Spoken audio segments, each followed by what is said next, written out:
Good morning, fellow pool lover. Happy steamy Thursday. Today is an exciting day because the book is out. It is actually live today, July 21st.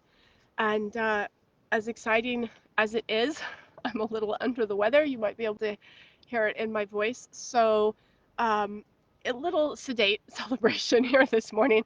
But what I really wanted to do is give you a little bit of a walkthrough of the book because now that it's out, I know everybody's really excited to get their copies and wants to see what's in it. So, I wanted to show that to you a little bit.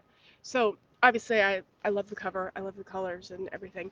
But walkthrough on the book, little sneak peek. One thing yoga traditionally has is it has its limbs of yoga, and I rewrote these to be the waves. And I think that's more applicable to a water yoga practice.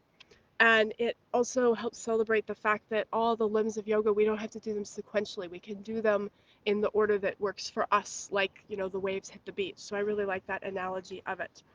So knowing that it has all the limbs of yoga incorporated. These are some I'm really practicing today.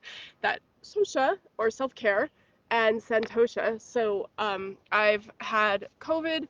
It has now turned into a sinus infection, and I have conjunctivitis in both eyes and look like I lost 4 rounds or not even that many rounds with Muhammad Ali. So things are a little difficult here right now. So I'm really practicing my yoga philosophy personally.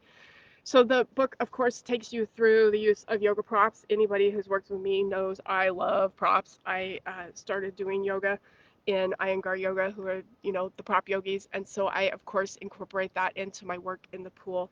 So it walks you through that. A lot of the book is made up of helping you have a physical practice with the poses.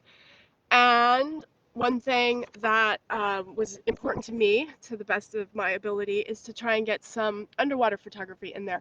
So it's not just from above water, there's a lot of underwater photos as well for the different postures because it can be really hard to see what's going on under the water.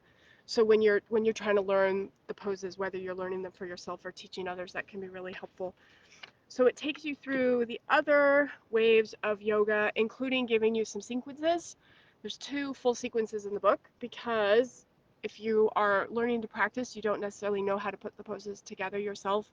If you're learning to teach, that's a big sticking point I hear from a lot of my certification students is it's like, how do I put these things together? So it gets you started with that. And then there's that element of water science. So I do not think that science and yoga philosophy are competing against each other and that one is not at the expense of the other. They really have some ways that they can inform each other.